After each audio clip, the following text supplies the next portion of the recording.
Uniclac.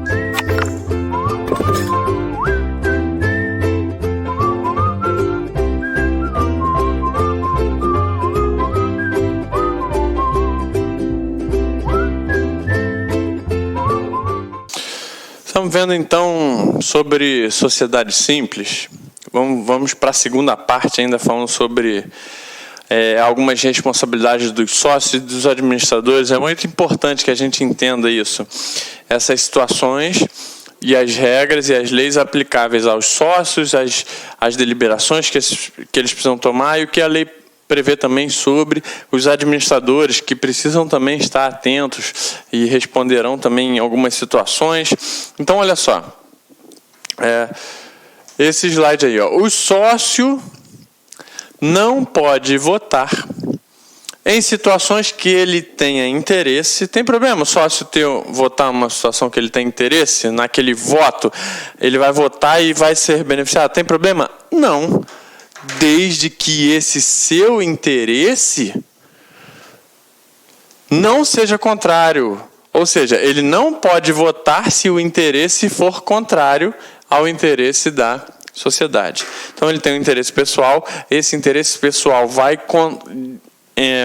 contrário ao interesse da sociedade, então, nesse caso, ele não pode votar. Se esse sócio votar com base nesse interesse contrário, ele deve responder perante a sociedade por perdas e danos. Isso está previsto na lei, aqui no artigo 1010, parágrafo 3º, que diz o seguinte: responde por perdas e danos o sócio que, tendo alguma operação, interesse contrário ao da sociedade, participar da deliberação que aprove graças a seu voto. O que a lei está dizendo não é o seguinte: vai ter uma situação em que o sócio não pode ter interesse contrário. Não. Sei lá, a sociedade decide comprar um determinado imóvel e aquele sócio não quer. Ou o contrário, quer vender um imóvel. Imagina uma situação: a sociedade hoje exerce a sua atividade num imóvel. Está lá. E esse imóvel é alugado. E o dono desse imóvel é o sócio. Então, ele recebe um aluguel, para ele está muito bom esse valor de aluguel que ele recebe, é mais do que, às vezes, de repente, seria um preço de mercado. E aí a sociedade decide se juntar e investir e comprar um imóvel próprio para parar de pagar aluguel. Esse sócio não tem interesse que isso aconteça, porque ele ganha um aluguel bacana. Então, o seu interesse é contrário ao interesse da sociedade, ou seja, dos outros sócios. A sociedade quer poder desenvolver, quer poder trocar de lugar. Esse sócio tem problema ele ter esse interesse contrário? Não, ter o interesse contrário não é problema. O problema é se ele votar contrariamente ao interesse. Então, quando o seu interesse é contrário e ele vota, ele pode responder por perdas e dano ao participar da deliberação e essa deliberação seja aprovada graças ao seu voto. E aí, ou seja, a aprovação pela não aquisição de um novo imóvel. Caso ele vote o contrário e não seja aprovado, não tem problema. Então, o parágrafo 3º aí do 1010 vai falar que ele vai votar, o seu voto é em relação a uma situação que ele tem interesse contrário e, graças ao seu voto, esse interesse contrário foi aprovado. Então, muita atenção aí. E agora uma situação de responsabilidade não do sócio, mas do administrador. Diz assim: o administrador que agir na sua função de maneira contrária ao interesse da sociedade fica sujeito às sanções. Então, é muito importante esses termos, caem muito em prova, porque lá naquele caso, o examinador, o legislador colocou, responde o sócio por perdas e danos. Aqui já é outro termo, já diz, o administrador responde pelas sanções previstas. Então, o artigo 1017, parágrafo único, vai dizer, fica sujeita às sanções. Que sanções são essas? Previstas na lei esparsa, na lei fiscal, na lei de responsabilidade civil, enfim, em outras legislações ou até mesmo no contrato social, sofre sanções. O administrador que, tendo em qualquer operação interesse contrário ao da sociedade, tome parte na correspondente deliberação. Então, o administrador tomou parte lá, também pode sofrer sanções, arcar com responsabilidades. Tá? Além disso, agora um outro termo, o administrador pode responder também por perdas e danos. Então, pode também o administrador responder com perdas e danos quando ele tomar uma atitude contrária ao que foi decidido. Então, aqui já é outra situação. Aqui é o seguinte, os sócios se reuniram, decidiram, administrador, administra a nossa sociedade assim, ó. Faça assim, nessa situação faça assado, na outra situação você vai fazer de acordo com o que a gente está votando aqui, tá bom? Tá bom. E ele vai e não faz isso, ele faz de outro jeito. Aí ele responde por perdas e danos. Porque os sócios, muitas vezes, são aqueles que se reúnem, votam e vão embora. E deixa lá o administrador tocando o negócio, vai obter o lucro e os sócios vão se dar bem com esse lucro. E aí esse administrador não faz de acordo com o que os sócios votaram, de acordo com o artigo 1013, parágrafo 2º, responde por perdas e danos perante a sociedade o administrador que realizar operações sabendo ou devendo saber que estava agindo em desacordo com a maioria quer uma coisa e ele faz outra ao contrário. E aí eu coloquei aí, ó, uma figura que traz um pouco sobre tudo que a gente já falou em relação ao quórum das sociedades limitadas, que a gente já falou, ó, unanimidade, caso ele queira alterar alguma daquelas cláusulas previstas no 997, caso queira alterar outras cláusulas, maioria absoluta, ou seja, mais da metade do capital social, ou caso ele queira onerar ou vender bens, precisa da maioria também. Então aí vamos falar um pouco mais sobre direitos e obrigações dos sócios e dos administradores. A gente já viu alguma coisa no sentido de responsabilidade de sócio, responsabilidade de administrador e agora direitos e obrigações. Esses direitos e obrigações podem ser pessoais ou podem ser patrimoniais. Então eu coloquei aí, ó, podem ser pessoais.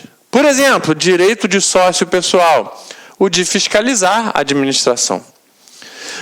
Ou seja, um administrador está administrando, tocando o negócio, o sócio pode ficar de olho no que está acontecendo. Deixa eu dar uma olhada aqui nos livros, deixa eu ver o que você tem feito com aquilo que a gente decidiu, deixa eu ver os documentos que comprovam. É um direito pessoal do sócio fiscalizar, sim. Ou ainda um direito pessoal do administrador, administrar a sociedade. Ou ainda um outro direito pessoal do sócio, votar. Os direitos dos sócios ou dos administradores podem ser também patrimoniais, está aqui, ó, patrimoniais. Como o direito de ser titular da cota do capital social e participar dos lucros. Então, veja, nós estamos entrando nesse assunto, direitos e deveres e obrigações, algumas obrigações já vimos, dos sócios e dos administradores. A doutrina classifica esses direitos em pessoais ou patrimoniais. E aí vamos ver o que a legislação fala em relação a isso. O artigo 1001 do Código Civil vai dizer: as obrigações dos sócios começam imediatamente com o contrato. Então, para aqui. Isso aqui é interessante, porque às vezes a gente acha o seguinte: a sociedade só nasce com registro. Então, as obrigações só começam com registro. Não, no momento em que eu sentei, assinei o contrato, eu estou obrigado. Eu já assumo direitos e obrigações como sócio. O que acontece é que o registro vai trazer publicidade e eficácia e efeitos perante terceiros. Mas obrigações como sócio eu já assumo imediatamente com o contrato. Isso cai em prova, tá? Se este não fixar outra data, a não ser que o contrato diga, ó, a gente está assinando hoje, mas só vai valer daqui a 30 dias, enfim. E terminam quando? Liquidada a sociedade, se extinguirem as responsabilidades sociais. Aqui está falando sobre a dissolução, a sociedade começa dessa maneira que a gente está vendo e termina como? Os sócios se reúnem, decidem dissolver a sociedade, a chamada dissolução, depois se dá a liquidação, ou seja, levanta o ativo, paga o passivo, e depois se dá a extinção, ou seja, com o pagamento de todos os credores, de todo o passivo, extingue-se então as responsabilidades sociais, e aí sim, extintas as responsabilidades sociais, extinta a sociedade, as obrigações e os direitos dos sócios se encerram. Tá? Então eu coloquei aí, ó, a sociedade simples é eminentemente uma sociedade de pessoas. Então eu coloquei assim, ó, sociedade simples é uma sociedade personificada? Sim. É uma sociedade que possui personalidade jurídica.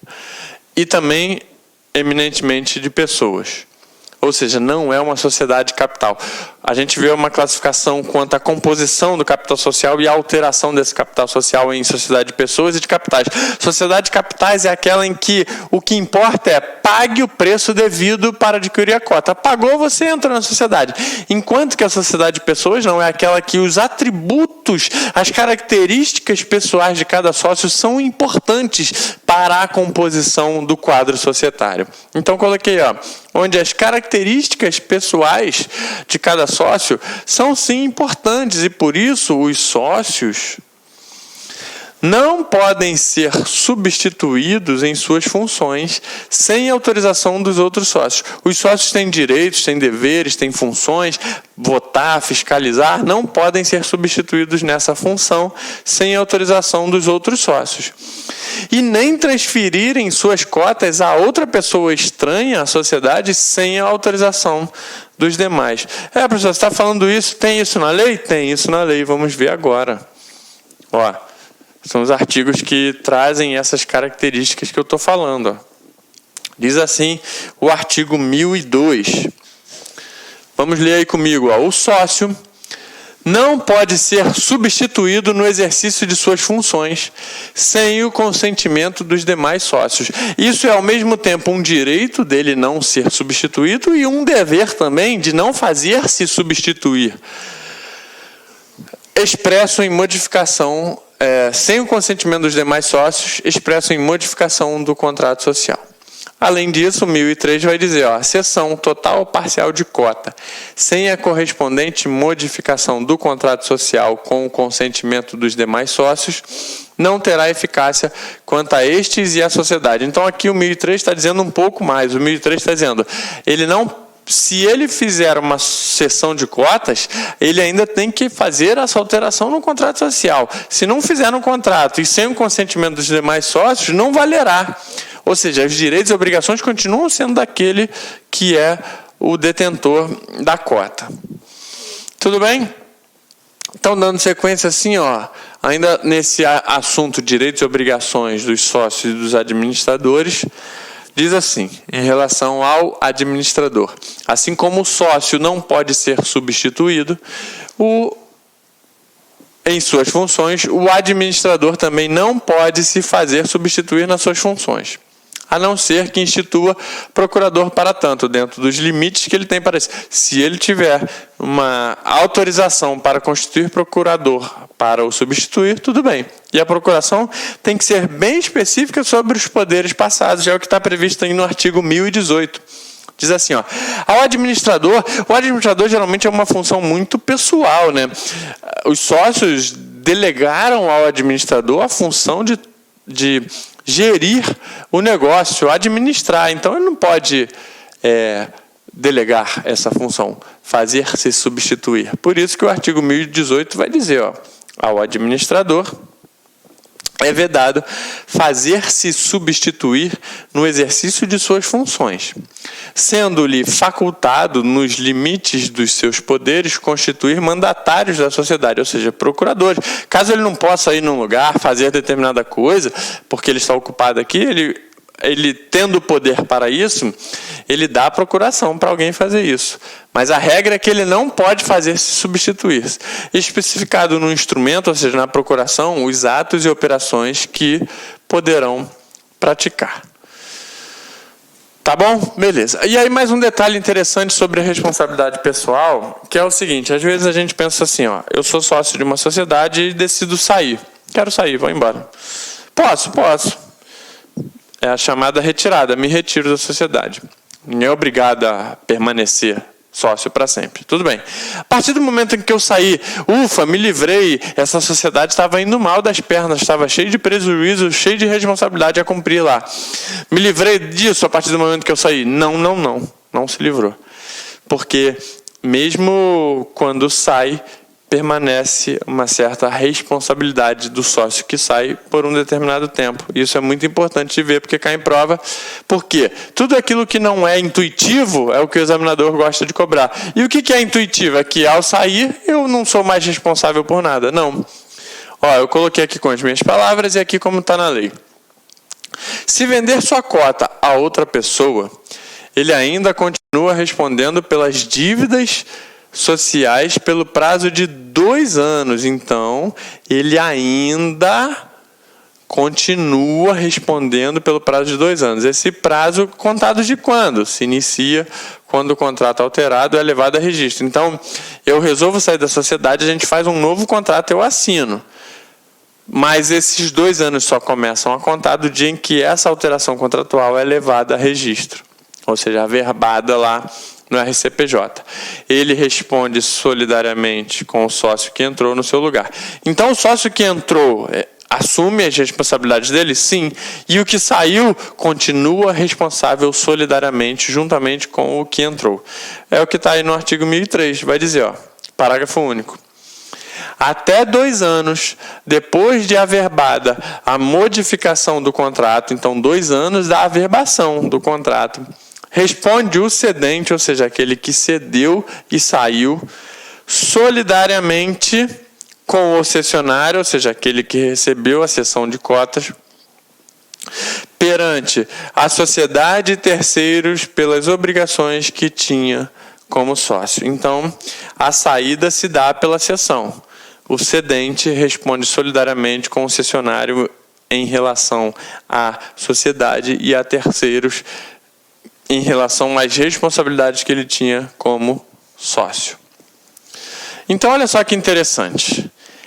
A saída de um sócio da sociedade simples pode acontecer por 3 meios diferentes. Pela chamada retirada, ou seja, ele saiu porque quis sair. Pela chamada exclusão, ou seja, ele foi expulso.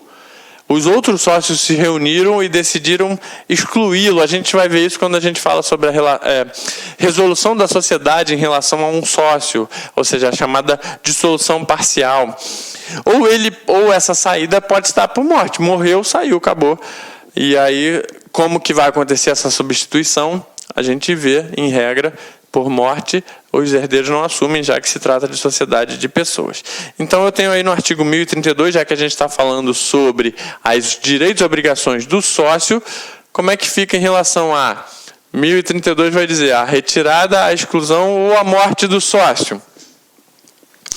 Não o exime ou a seus herdeiros da responsabilidade pelas obrigações sociais anteriores. Então, na verdade, esse artigo 1032 coaduna com o que a gente acabou de ver do artigo 1003, parágrafo único, sobre a responsabilidade que dura 2 anos. Então, a regra é, saiu, essa saída, seja por retirada, por exclusão ou morte, não, no caso, retirada ou exclusão, não exime por 2 anos. E não exime também da responsabilidade dos herdeiros. Os herdeiros podem responder, caso ele saia por morte? Sim. Claro que patrimonialmente, sempre, apenas. O herdeiro nunca responde por obrigações de cunho pessoal ou de cunho penal, por exemplo. Responde patrimonialmente. Pelas obrigações anteriores, até 2 anos após a averbada resolução. Aqui tem um detalhe interessante de data, de tempo, de prazo. A regra é a responsabilidade por 2 anos após a averbada, ou seja, saiu, foi expulso ou morreu, aconteceu esse fato. No entanto, às vezes demora um pouquinho para ir lá levar esse contrato com essa alteração. Conta-se 2 anos do dia em que for averbada a resolução da sociedade. E nem nos 2 primeiros casos, ou seja, retirada e exclusão, pelas posteriores e em igual prazo, enquanto não se requerer a averbação. Linha do tempo aqui.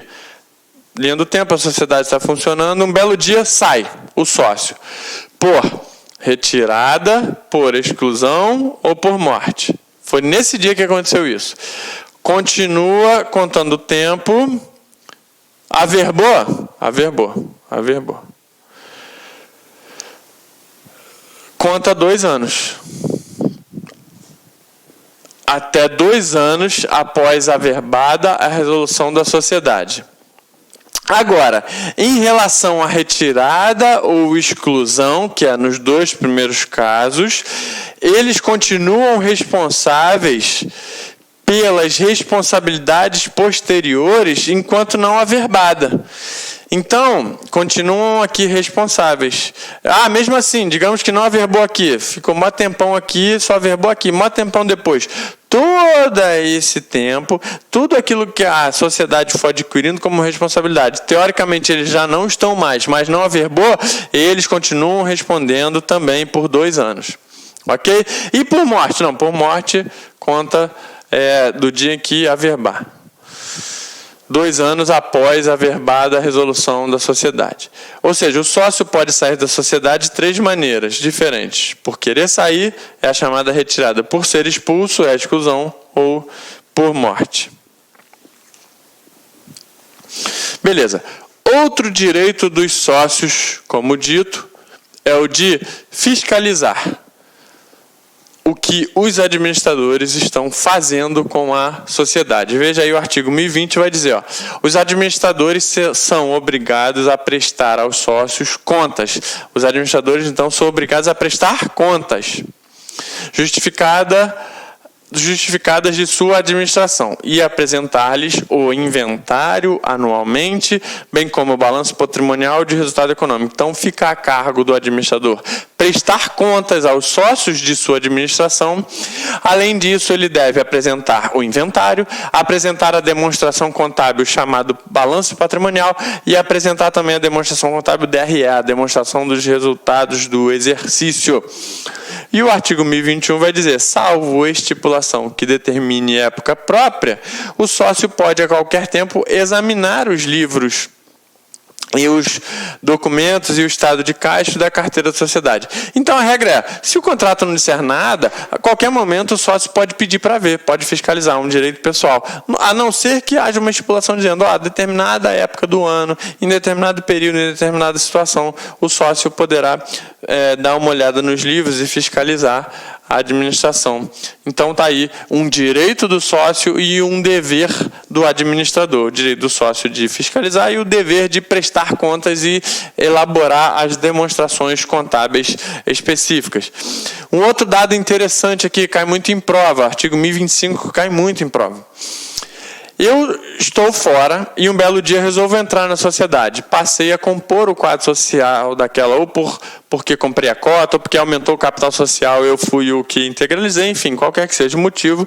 Esse sócio novo entrei, Eu posso falar assim, olha, eu só respondo pelas obrigações que a sociedade adquiriu a partir de agora, porque antes disso eu nem fazia parte do quadro societário. Não pode. Entrei na sociedade, entrei de verdade, vesti a camisa e a partir daquele momento eu respondo com tudo, inclusive pelas dívidas anteriores, porque eu estou entrando, estou sabendo como é que está a situação da sociedade. Então, o sócio novo não se exime da responsabilidade das dívidas da sociedade que existiam antes de ele entrar na sociedade. Então, o artigo 1025 vai dizer, o sócio admitido em sociedade já constituída não se exime das dívidas sociais anteriores à admissão. Tudo bem? Beleza? Vamos dar sequência aí, Diz assim, as funções do administrador estarão no contrato social.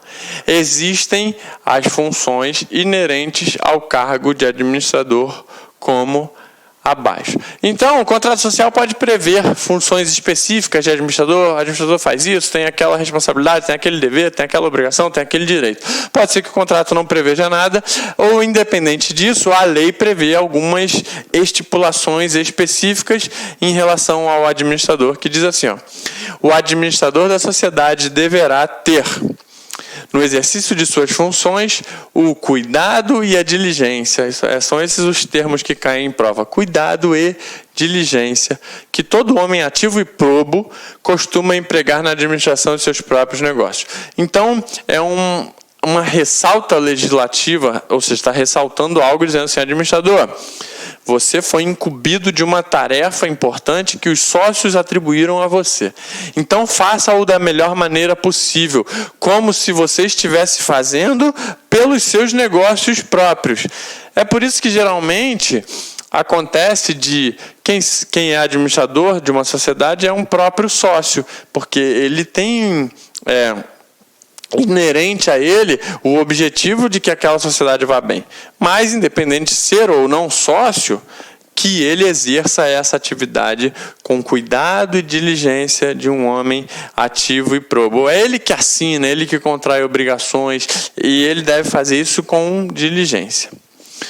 E aí a gente vai ver essa regra que eu já falei sobre o fato de que, não obstante as cláusulas mínimas que exigem que a cláusula de administração esteja prevista no contrato, pode ser que um documento em separado preveja quem é o administrador.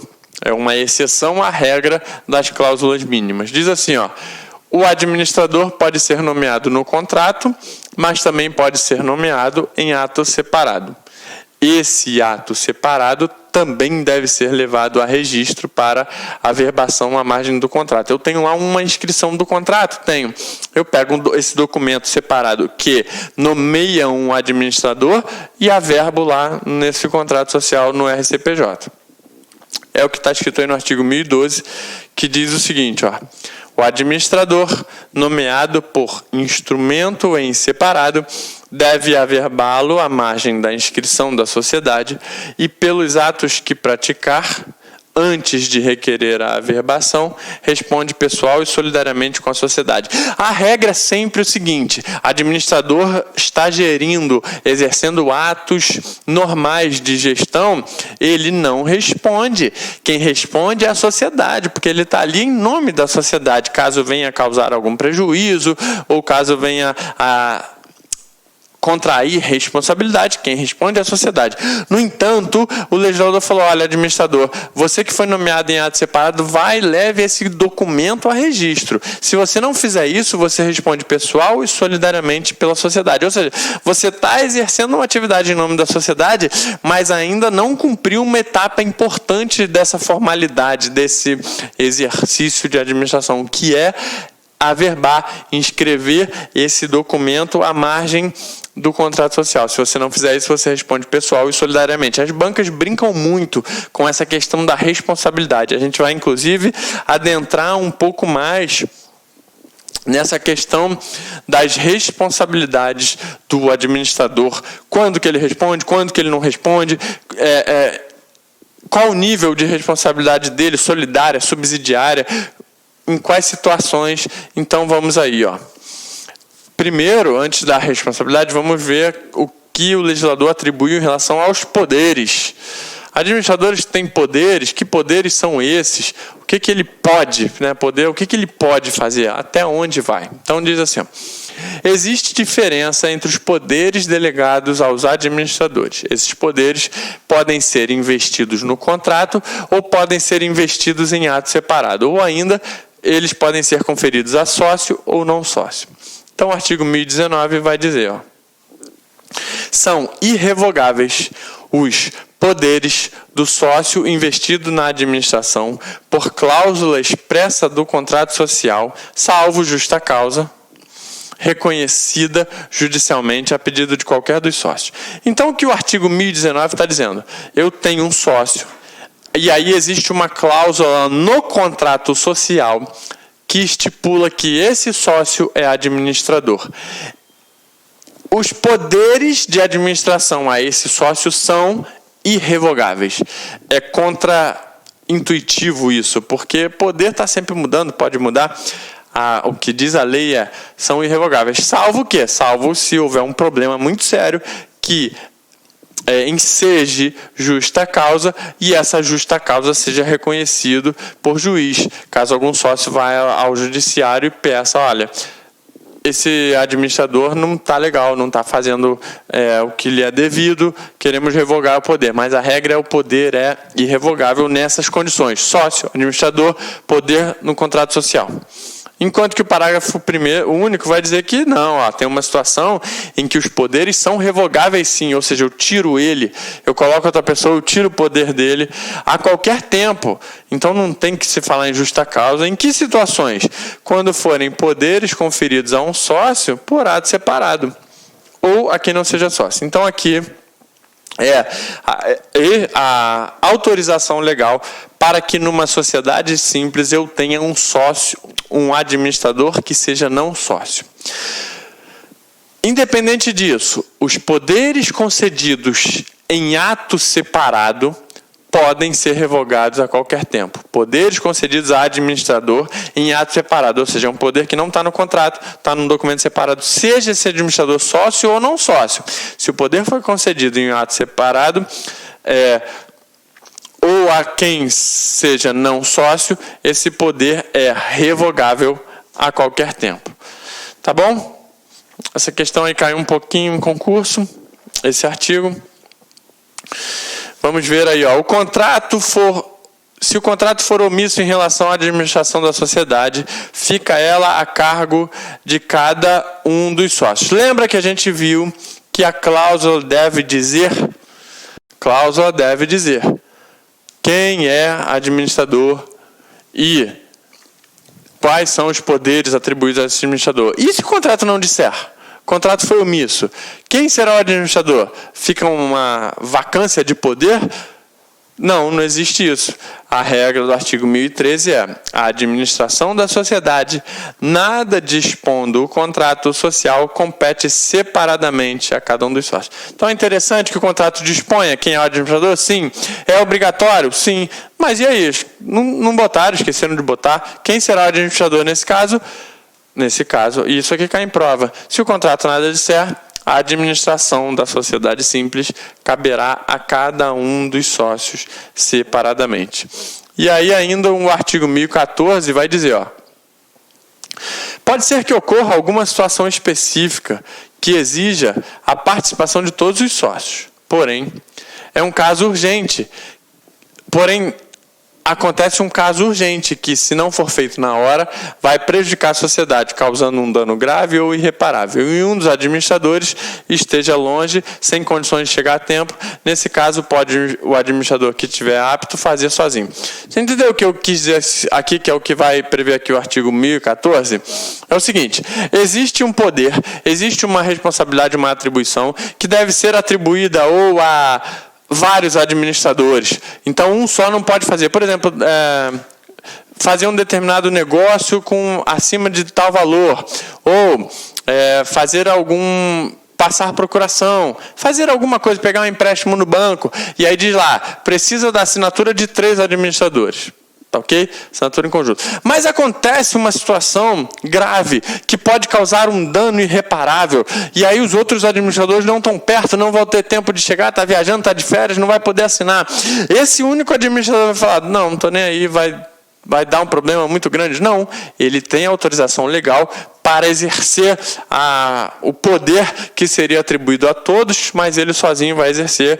É a autorização do 1014 que diz o seguinte, nos atos de competência conjunta de vários administradores, torna-se necessário o concurso de todos. Tudo bem, todos devem agir, salvo nos casos urgentes, em que a omissão ou retardo das providências possa ocasionar dano irreparável ou grave.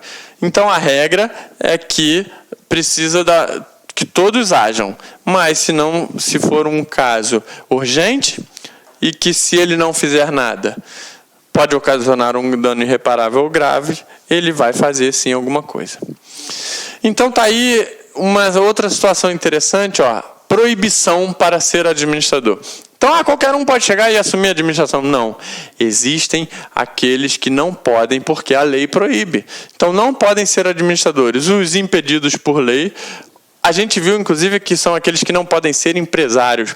São aqueles em que a legislação esparsa estipula. Então, não está aqui quem são os impedidos legais. Está só dizendo assim, quem é impedido por lei especial não pode ser administrador. Por exemplo, um juiz. A lei da magistratura proíbe que juiz seja sócio-gerente.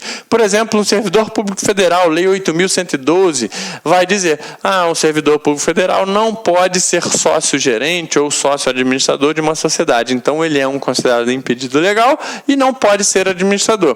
Tudo bem. Além disso, a lei elenca uma série de crimes que, quando praticados e com a devida condenação, o condenado pelo crime não poderá ser administrador. Então, são crimes que têm alguma correlação com essa questão de patrimônio, de responsabilidade junto a terceiros, à sociedade, a outras pessoas. Então, o legislador falou, olha, esse cara foi condenado porque ele praticou alguma coisa que fere exatamente aquilo que a gente está falando sobre uma atividade proba, idônea de administração, porque a administração não é uma coisa que envolve só ele, mas envolve um conjunto. Existe a função social da sociedade. Então, não é apenas os que cometerem os crimes, muita atenção aqui, mas os que forem condenados. É porque aquele que é condenado é considerado juridicamente alguém que cometeu um crime. Mas o artigo 1011, parágrafo 1º, vai dizer, não podem ser administradores. Além das pessoas impedidas por lei especial, que é isso aqui, os condenados. A pena que vede, ainda que temporariamente, o acesso a cargos públicos. Então, aqui não é uma situação específica, é uma situação em aberto, dizendo, se ele cometer um crime e for condenado, e esse crime, que crime é esse? Não sei, é um crime que tem como pena acesso a cargos públicos. Por exemplo, improbidade administrativa, está lá, não poderá acessar cargos públicos durante um tempo, então esse tipo de crime foi condenado por isso, não pode ser administrador. Ou ainda, por crime falimentar, por crime de prevaricação, peita ou suborno, por crime de concussão, por crime de peculato, ou contra a economia popular, contra o sistema financeiro nacional, contra as normas de defesa da concorrência, contra as relações de consumo, a fé pública ou a propriedade, enquanto perdurarem os efeitos da condenação. Então, essa proibição não é ad eterno. Essa proibição é enquanto não foi condenado por 10 anos.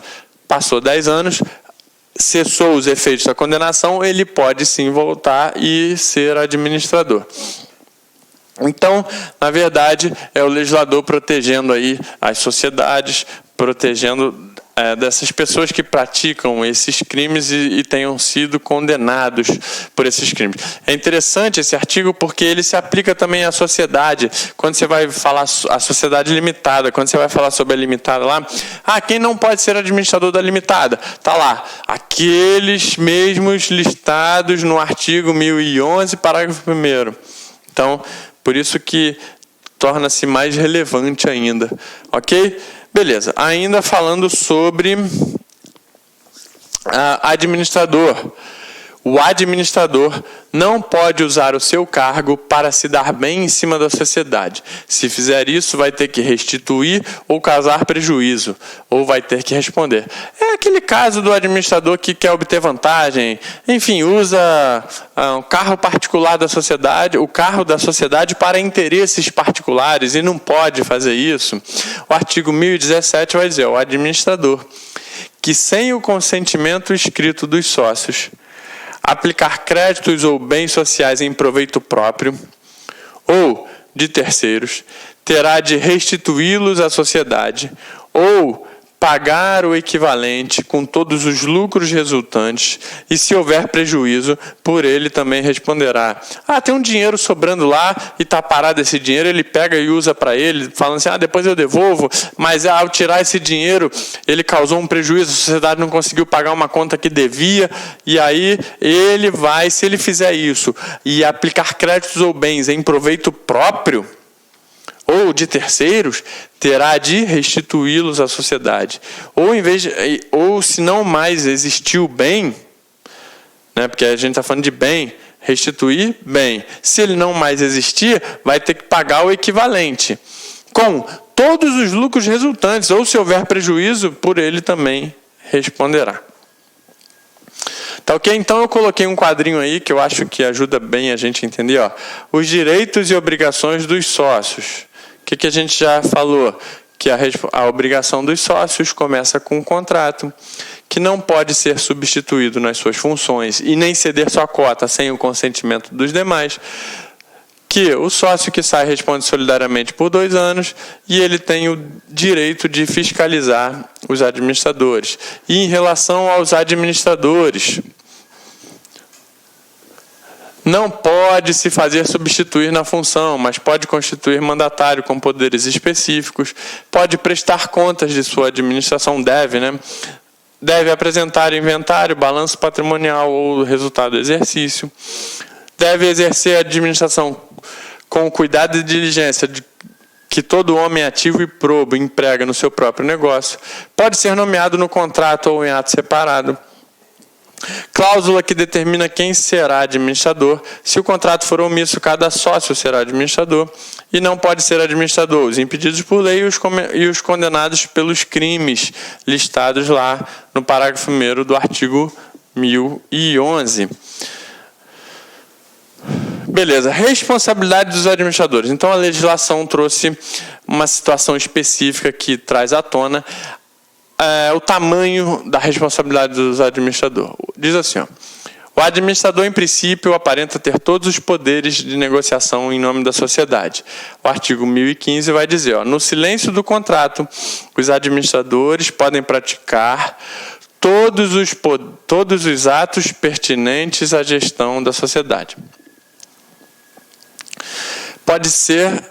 Tá. Antes de falar aqui embaixo, isso aqui, o artigo 1015, é o que a gente chama de teoria da aparência. O que a gente chama não, o que a doutrina chama de teoria da aparência.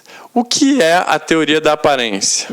Teoria da aparência é aquela que diz que é verdade o que aparenta ser. Então, se um determinado administrador aparenta ter poderes, ou seja, ele exerce um poder ou exerce a sua administração, de modo que quem negocia com ele, aparentemente, está negociando com alguém que tem poder para fazer o que está fazendo. Vou dar um exemplo. Um administrador que já tem uma conta num banco, aquela sociedade tem uma conta no banco. Então, tudo que tem relação com a conta, o gerente da conta lida com esse administrador. Fala com ele, ó, tem que pagar aqui, tem que fazer aquilo, paga um boleto, faz uma transferência, fala com o gerente está acostumado a lidar com aquele administrador, então o gerente pensa, bom, esse cara é o administrador, porque quando eles abriram a conta, ele anexou aqui o contrato social, tal, enfim. Um belo dia, o administrador fala assim, gerente, eu preciso de 100 mil reais, me empresta aí. O gerente, toma aí, você é o administrador, toma aí 100 mil reais. O caixa da empresa parece que tem dinheiro suficiente para pagar, toma. Aparentemente, esse administrador tinha poder para fazer isso. E aí eu poderia ficar aqui dando vários exemplos. Um determinado fornecedor que está sempre fornecendo mercadorias para aquela sociedade, para revendê-la, e a sociedade tem aquele administrador, e é sempre esse administrador que liga fazendo o pedido. Um belo dia o administrador pede outros produtos ou outros caminhões. Aparentemente, ele tem poder para fazer isso. Então, no silêncio do contrato, os administradores podem praticar todos os atos pertinentes à gestão da sociedade. A teoria da aparência vai dizer, administrador tem poder. Beleza.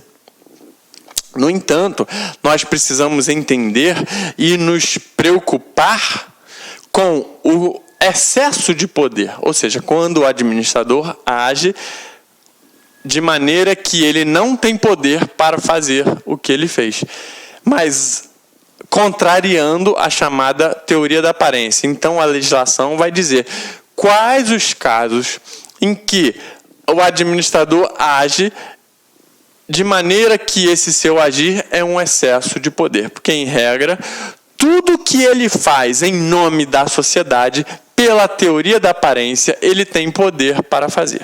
Então, eu coloquei aqui, ó.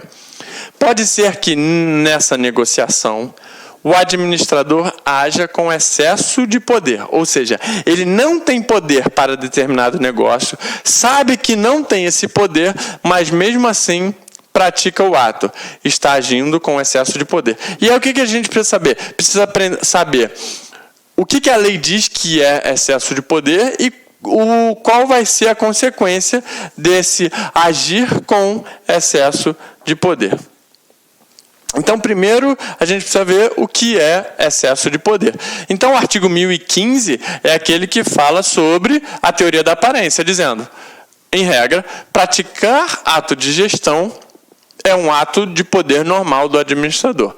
Porém, o legislador elencou os casos em que a prática do ato do administrador com excesso de poder pode ser oposta a terceiro. Eu vou explicar o que é esse oposta a terceiro. Vamos lá.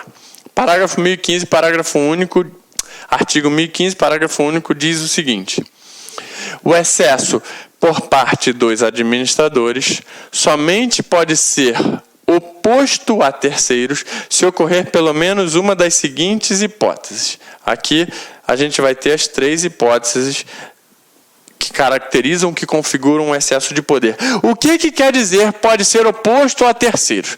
O que quer dizer é o seguinte: pela teoria da aparência, eu sou administrador, negociei em nome da sociedade e venho, em função disso, contrair uma obrigação, ou seja, no empréstimo ao banco, eu peguei 100 mil do banco, ou seja, ou no pedido que eu fiz ao meu fornecedor, ele me entregou lá 3 caminhões de mercadoria.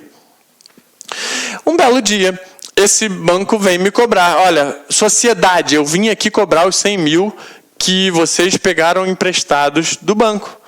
Por quê? Porque vocês pegaram por meio do administrador que te representa, mas ele pegou em nome da sociedade, então eu venho aqui cobrar da sociedade.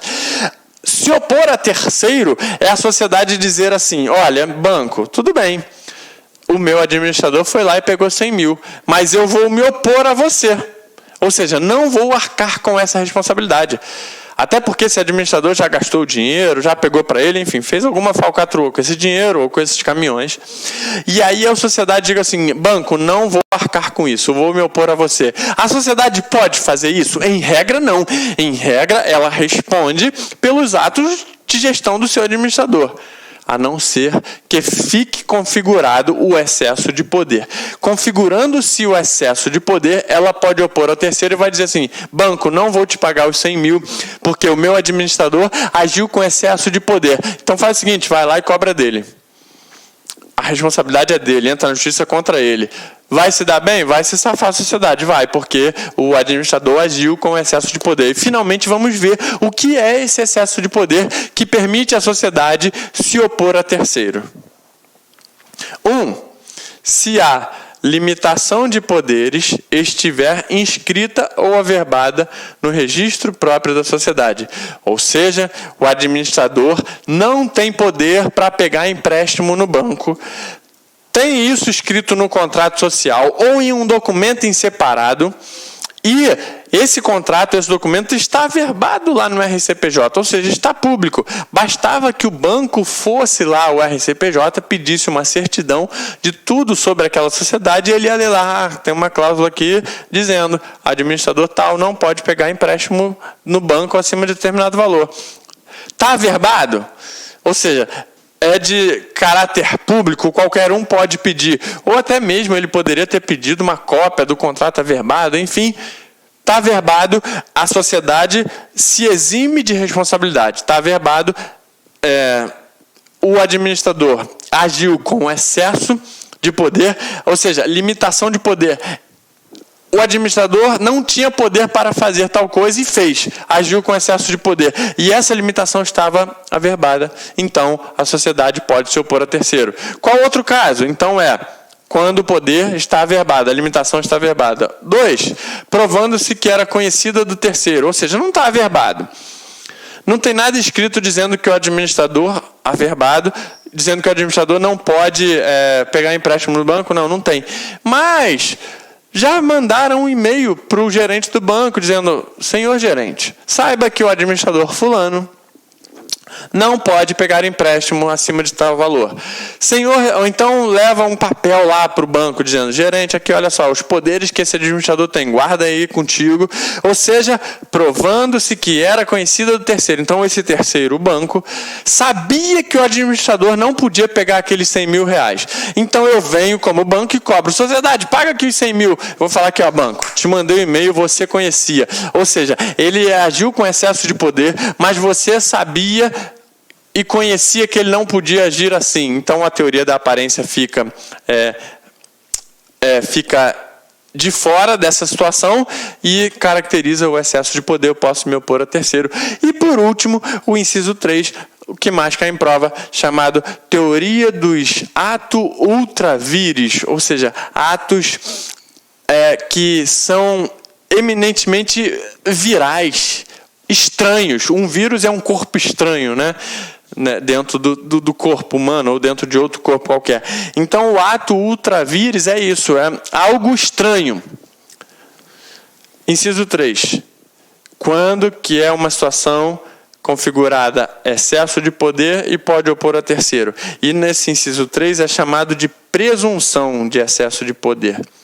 Porque o 1 e o 2 não é presunção, tem uma limitação lá, averbada ou aprovada. Aqui não, aqui não é tão assim, mas presume-se excesso de poder em que caso? Tratando-se de operação evidentemente estranha aos negócios da sociedade. E aí eu coloquei aí, ó, o caso do inciso 3 se enquadra em outra situação, que é a chamada teoria do ato ultra vires. Presume-se excesso de poder quando o administrador pratica um ato evidentemente estranho ao objeto da sociedade. Eu gosto de usar um exemplo aqui, até um pouco esdrúxulo, é um exemplo meio forçado, mas que ajuda a gente a entender. Digamos que eu sou administrador de um açougue. Uma sociedade simples, na verdade, essa teoria, esse artigo 1015 e o parágrafo único, ele se aplica também de modo geral às sociedades, inclusive é limitada. Mas digamos que eu estou exercendo a administração de um açougue, venda de carne, comércio de carne e seus derivados. Um belo dia entra um cliente lá e me pede tantos quilos de carne. Mas eu venho com uma caixa de um celular, um aparelho celular novinho, que desses de última geração, caríssimo, 3, 4 mil reais. E falo: rapaz, olha só, tem aqui uma oportunidade para você. Esse celular vale 4 mil, mas nós estamos agora vendendo ele para você por 3 mil. Eu sei que você veio comprar carne, mas se você quiser, você parcela no cartão. Estamos aqui vendendo esse celular nessa loja, nesse açougue. Você quer? É uma promoção nossa. Quem compra carne ganha desconto. Quer? Ah, quero sim. Vou comprar. O cara vai lá e compra um celular por 3 mil. Beleza. Passado um tempo, o celular quebra. Ele volta lá, fala: olha, eu vim aqui na loja, ou seja, vim cobrar de vocês, dessa sociedade, dessa atividade econômica, de vocês que exercem aqui, a responsabilidade pelo dano que eu estou sofrendo aqui no celular. Eu quero um conserto, eu quero que vocês troquem para mim, porque foi 3 mil reais, foi caro. E ele quebrou. E aí um outro sócio ou outro administrador vai falar: não. Sabe o que acontece? Você não vai cobrar da gente, não. Até tudo bem, na hora que a gente vendeu, a gente emitiu a nota fiscal com o nome da sociedade, como se fosse a sociedade vendendo para você. Mas essa atividade de venda de celular é evidentemente estranha ao negócio social que a gente exerce aqui. Está lá no nosso contrato e a gente vê, você vê aqui que o nosso negócio é compra e venda de carne e seus derivados. O administrador que te vendeu esse celular agiu com excesso de poder, pois presume-se o excesso de poder, já que ele agiu fazendo uma atividade evidentemente estranha ao negócio social. Caracterizou-se, então, a teoria do ato ultra vires, e eu posso me opor a você dizendo assim: você quer cobrar pelo celular que você comprou? Não cobre da sociedade. A sociedade não vai arcar com essa responsabilidade. Cobre do administrador com quem você negociou aí. Tudo bem? Então, é a chamada teoria dos atos ultra vires. Beleza. E agora um caso de responsabilidade solidária. o administrador que agir com culpa. Olha, não vamos entrar muito no mérito daquela questão do direito penal, que às vezes a gente aprende a diferença entre culpa e dolo eventual, culpa, enfim. Não entra nessa. Aqui, o agir com culpa quer dizer o seguinte: agiu de uma maneira que poderia ser evitada com intenção, ou seja, com dolo, ou por negligência, imperícia, imprudência. Agiu e não foi um agir normal de gestão. Porque uma coisa é quando o administrador age, causa prejuízo, mas ele agiu ali tentando desenvolver, tentando melhorar, tentando realmente com diligência e probidade e cuidado. Beleza, mas mesmo assim causou prejuízo? Não é ele que responde. Agora, se ele agiu com culpa, ele sabia que ele estava fazendo, ele sabia que o resultado poderia ser desastroso, e mesmo assim ele falou, não estou nem aí para a sociedade, vou agir, ele responde solidariamente. É isso que está aqui no artigo 1016, que diz assim, ó, os administradores respondem solidariamente perante a sociedade e os terceiros prejudicados por culpa no desempenho de suas funções. Ou seja, quando um agir com culpa, o outro responde, todos os administradores respondem solidariamente. Se ele agir com culpa, ele responde perante a sociedade, ou seja, a sociedade não vai arcar com prejuízo daquilo que ele fez com culpa, e o terceiro também não vai se ferrar, ele responde, o administrador responde solidariamente. Tudo bem? Show, então, responsabilidade solidária aí dos administradores. Então, recapitulando, em regra, a sociedade responde. Sempre que o administrador agir, é a sociedade que responde. Depois, o administrador responde sozinho se agir com excesso de poder previsto nos 3 incisos do parágrafo único do artigo 1015. Sim, são os casos, os 2 primeiros, excesso de poder caracterizado, e o terceiro, excesso de poder presumido, que é o ato ultra vires. E respondem solidariamente à sociedade e o administrador, quando esse agir com culpa, o administrador responde solidariamente entre eles perante a sociedade e perante o terceiro. Ainda, o artigo 1011, parágrafo 2º, diz o seguinte: aplicam-se à atividade dos administradores no que couber as disposições concernentes ao mandato. O mandato, ele é também um instituto aprendido lá no direito civil, e não é a procuração. A procuração é um instrumento de mandato. O mandato é a delegação de poderes e a representação passada a outra pessoa, de maneira que esse direito, deveres e delegação é instrumentalizado em um documento chamado procuração. Então, as regras do mandato são, ou seja, de delegação de poderes, são aplicáveis no que for concernente aos administradores, porque é bem parecido. Quando eu delego o poder a alguém, a administração também é a delegação de poder dos sócios e da sociedade para que o administrador exerça o poder, os poderes em nome dele. Então, botei aí, ó. Só mais esse detalhe. O mandato é um instituto estudado em direito civil. Mandato é utilizado em nosso cotidiano como a chamada procuração e caracteriza-se pela transmissão a outra pessoa de poderes para representá-la. São características semelhantes ao administrador, que age em nome de outra pessoa. Que outra pessoa é essa? A sociedade. E representa. Por isso que, no que for compatível, as disposições e regras do contrato de mandato podem ser aplicadas aos administradores.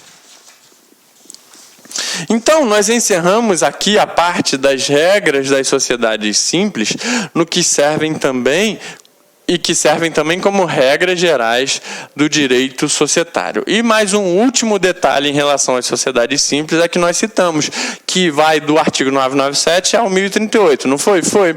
E aí você pergunta, mas professor, a gente só viu até o 1025, e os outros? Eu coloquei aqui, se você reparar, no seu Código Civil, vai perceber que eu não ensinei nada sobre os artigos 1026 ao 1038. Por quê? Porque são artigos inseridos na parte de sociedade simples, mas que tratam de outro assunto específico, que é a dissolução, liquidação e extinção. Veremos esse assunto em aula posterior, não se preocupe. Então, a dissolução, liquidação, extinção, nomeação de liquidante, deveres e direitos do liquidante, como que se dá isso, a dissolução parcial, dissolução total, enfim, tudo isso a gente vai ver. Eu separei um quadrinho aí sobre a responsabilidade dos administradores, é um bem bolado aí de tudo que a gente viu. Os administradores praticam atos de gestão, teoria da aparência, aplica-se no que couber as regras do mandato. Se agir com culpa, responde solidariamente. O excesso de poder faz com que a sociedade possa opor a terceiros. E aí quem responde não é a sociedade, sim o administrador. O excesso de poder caracterizado quando a limitação estava averbada, quando prova que o terceiro conhecia a limitação de poder, ou quando trata-se de uma operação evidentemente estranha ao objeto social, teoria dos atos ultra vires. Para encerrar de vez, então, esse assunto, a gente faz uns exercícios aí sobre sociedade simples. Veja, então aí, ó, Banco FCC, TST, Juiz 2017, diz assim, ó: Jorge pretende celebrar contrato de sociedade com 2 irmãos, Jaime e Jerônimo. Então eu tenho Jorge, eu tenho Jaime e eu tenho Jerônimo, tudo com J, mas um com O, outro com A, outro com E. Sendo certo que Jorge pretende que sua contribuição para a formação da sociedade consista em prestação de serviço. Então Jorge vai prestar serviço nessa sociedade que provavelmente é simples. Ao passo que Jaime e Jerônimo, integralização suas respectivas participações de 60% e 40%. Jaime 60%, Jerônimo 40%. Ok. Das cotas de capital por meio de depósito de dinheiro para o caixa da sociedade. Diante de tais fatos, considere. Eu já botei o gabarito aqui, queria deixar sem, mas tudo bem. O inciso. Então a gente viu lá artigo 997, que trata das cláusulas mínimas do contrato social. Então diz assim, inciso 1, Jorge, caso o contrato social seja silente acerca da exclusividade na prestação de serviço para a sociedade dos 3 irmãos, poderá, sem prejuízo de seus lucros, havendo compatibilidade de horários, empregar-se em atividade estranha à sociedade. Jorge é o que presta serviço à sociedade. Lembra que eu falei no artigo 1006 sobre a exclusividade? Aquele que presta serviço como capital social deve prestar serviço exclusivo, não podendo empregar-se em outra atividade que não aquela da sociedade. Ah, mas aqui diz assim, compatibilidade de horários. Tem isso na lei, essa exceção? Não. E isso acontece mesmo quando o contrato é silente. Se o contrato for silente acerca dessa exclusividade, ainda assim a lei prevê que deve ser, sim, exclusivo. Então, por isso, a 1 está errada, de acordo com o nosso artigo 1006. E a 2 desse mesmo exercício de Jorge e Jaime Jerônimo diz assim, ó: com relação à participação dos lucros e das perdas, ressalvada a estipulação em contrário, Jaime e Jerônimo participarão na proporção das respectivas cotas. Até aqui está ok, de acordo com 1007. Participarão de acordo com o lucro é de 100, Jaime fica com um valor proporcional, Jerônimo com outro. Ao passo que Jorge terá participação igual à do seu irmão Jerônimo, porque é o sócio com menor? Não. Lembra que a gente viu que no 1007 que a participação de quem contribui em serviço será a média da participação dos outros sócios. Por isso, essa aí está errada também. São só exercícios para exemplificar aquilo que a gente viu, né? Diz assim, ó: é nulo todo contrato social de sociedade limitada que contenha cláusula que exclua qualquer sócio da participação nos lucros e nas perdas. Aqui é interessante porque está falando de limitada, mas a gente está falando de simples. Mas lembra que eu falei que as regras deles simples servem para limitada no que for compatível? E a cláusula leonina diz assim: é nulo todo contrato que contém uma cláusula que tira o sócio da participação? Não, não é nulo todo o contrato. É nula a cláusula. Artigo 1008 vai dizer: é nula a cláusula e não o contrato. Esse é o erro dessa questão. E aqui uma questão também que diz assim, ó, múltipla escolha. A sociedade simples deverá requerer a inscrição do contrato social no registro civil das pessoas jurídicas, no local de sua sede, no prazo máximo de quantos dias de sua constituição. A gente viu, artigo 998 estipula que o contrato de sociedade simples deve ser levado a registro no RCPJ no prazo de 30 dias. Gabarito C de casa. Mais uma aí, ó. Com relação às sociedades e a responsabilidade dos sócios, analise. 1. O sócio admitido em sociedade já constituída não responde pelas dívidas anteriores à sua admissão. Estou lá, entrei na sociedade. Eu respondo ou não pelas dívidas anteriores? Respondo sim. Artigo 1025. Então, o não está errado aqui. Gabarito 1, errado. 2. A distribuição de lucros ilícitos ou fictícios acarreta a responsabilidade solidária apenas dos administradores que a realizarem? Olha, de acordo com o artigo 1009, a gente viu que a distribuição de lucros ilícitos ou fictícios acarreta sim a responsabilidade dos administradores? Sim. Porém, o erro da questão está em dizer apenas. Por que apenas está errado? Porque os sócios que vierem a receber esse lucro também, sabendo ou devendo saber que tratava-se de lucro ilegítimo, respondem também. Então, dizer o apenas está errado. Bom, diante disso que foi falado até aqui, nós encerramos a parte de sociedade simples. Fica com Deus, um grande abraço, até a próxima.